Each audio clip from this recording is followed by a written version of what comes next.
Okay, real talk. At some point in your life, you have had this thought. Maybe you were 12, maybe you were 32, and running late at the airport. Either way, the fantasy of seeing through clothes has crossed your mind, and you know it. The good news is that science has something to say about this.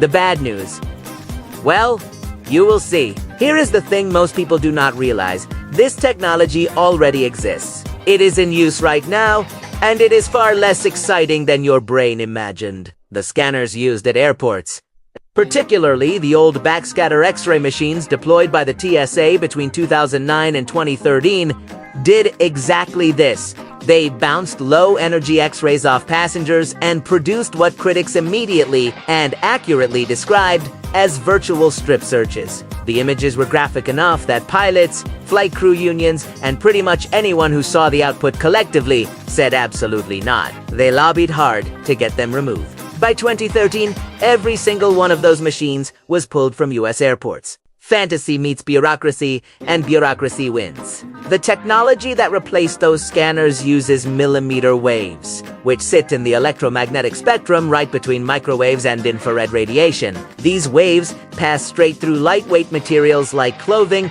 bounce off the body, and come back to a detector.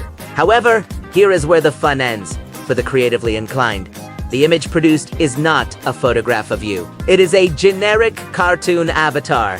Basically a gingerbread man with suspicious areas flagged on it. The current scanners cannot tell your size, weight, or height. They cannot see nipples or genitalia. They emit energy roughly 10,000 times weaker than what a cell phone produces. The entire thing is by deliberate engineering. Profoundly boring. Now, if you want to go deeper into the rabbit hole, there is a technology called terahertz imaging, or it operates in the gap between millimeter waves and infrared. Terahertz waves penetrate paper, plastic, ceramic, wood, and yes, textiles, which is why security researchers love them. They can also distinguish between different materials based on unique molecular signatures, a property X-rays and millimeter waves simply do not have. Terahertz is already being used at transit systems in cities like London and Los Angeles to detect concealed weapons on passengers walking through terminals without them ever stopping or being scanned in an obvious way. This means you might have been scanned by TRA technology at a subway station and never known about it. Sleep well, but here is where the hypothetical gets genuinely interesting and slightly uncomfortable. If you could see through clothing in real time with something like a compact terahertz device, what you would actually see is far less glamorous than advertised. Terahertz waves are strongly absorbed by water, which the human body contains in enormous quantities. The penetration depth is shallow, and the resolution decreases rapidly as you try to look deeper. What you would realistically observe is a blurry, low-contrast image of surface skin and perhaps shallow tissue.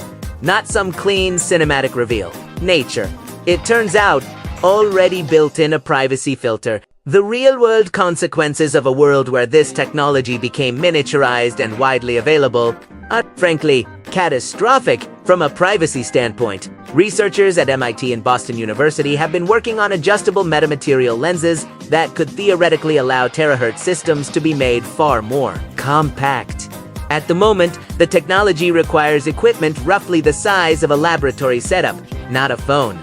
But the trajectory of miniaturization in electronics suggests this is not a permanent limitation. Several countries have already moved preemptively on the legal side.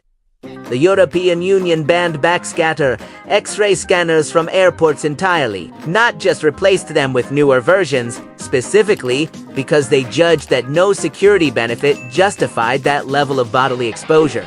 The Video Voyeurism Prevention Act in the United States, along with Fourth Amendment challenges filed in federal court, were already being argued against airport scanners, before most people had even heard the technology existed. So, the honest answer to the hypothetical is this. You would see something real. It would be medically useful. Historically, it has already been used in security contexts, and the world tried it, decided it was a terrible idea, and then engineered the most boring possible version of the technology on purpose. The dream was killed not by physics, but by lawsuits, ethics committees, and a collective human agreement that some things should remain under wraps. Literally.